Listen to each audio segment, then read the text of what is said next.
The government has been shut down for a week now, and there is still no clear end in sight. The Senate will hold a series of votes today on dueling measures to fund the government. The shutdown is leading to flight delays across the country, though. Air traffic control towers are seeing growing staffing shortages. CBS News congressional reporter Taurean Small joins us now, also from Capitol Hill, with more on this. Good morning, Taurean. So the shutdown is being felt by some air travelers. That does put pressure on Congress to find a way out of this. So what is happening on that front?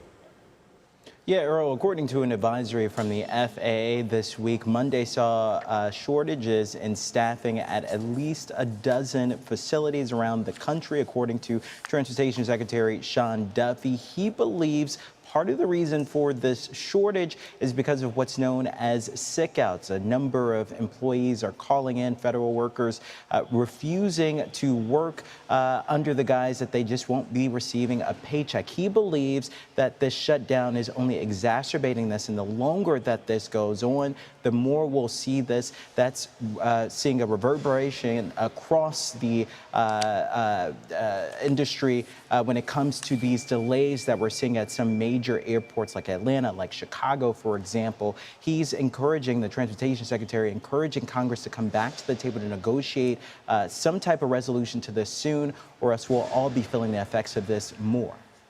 And Taurean, what can you tell us about this new White House memo suggesting some furloughed workers may not get back pay when the shutdown is over? Is that even legal?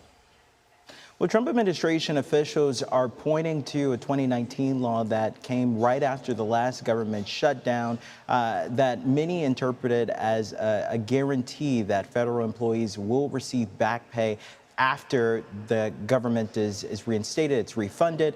However, the administration is saying that according to the language, it appears Congress has the ability to appropriate where that money goes, who would be paid. So they're saying it isn't necessarily a guarantee, but Congress has the right to authorize who would get paid. Democrats are pushing back, saying that this is just another intimidation tactic from the administration in order to get them to the table. However, they have a lot of demands. They want to ensure that their voices are included before they sign off on a continuing resolution, Errol. All right, and I think we may have some sound that supports that. Let's hear it. It really depends on who you're talking about. But for the most part, we're going to take care of our people. There are some people that really don't deserve to be taken care of, and we'll take care of them in a different way. Yeah, so again, the president there saying that it is up for interpretation. Democrats on the Hill are saying that's not the case. Other lawmakers, including Republican leadership, are saying they support sending out this back pay once the government is reopened. All right, and we'll talk more about that now. Taurean, thank you. Our Major Garrett spoke with the Trump administration's labor secretary yesterday on the takeout, and he asked her about the issue of giving furloughed workers back pay. Listen. In previous shutdowns, we've seen that there has been back pay. What ends up moving forward, the quickest way to get people paid is to get back to work. And the Democrats really need to vote on this CR and get people back to work. The reason I ask is there has been a law, the Government Employee Fair Treatment Act, 2019, passed in the Trump administration, signed by President Trump, first time around, that guarantees back pay. But there's an Office of Management and Budget memo going around now that creates some doubt about that.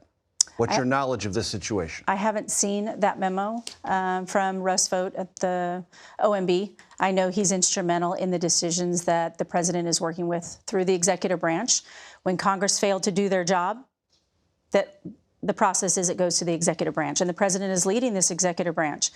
So I'm sure they're going to have conversations. What we do want to do is open the government and get people paid for the work that they're doing, because we're going to see across this country people are working and they're not getting paid.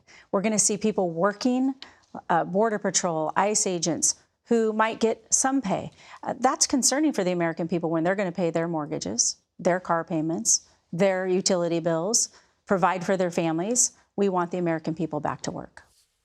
And you can stream Major's interviews with newsmakers talking about the biggest political news of the day on The Takeout, weekdays at 5 Eastern, right here on CBS News 24/7.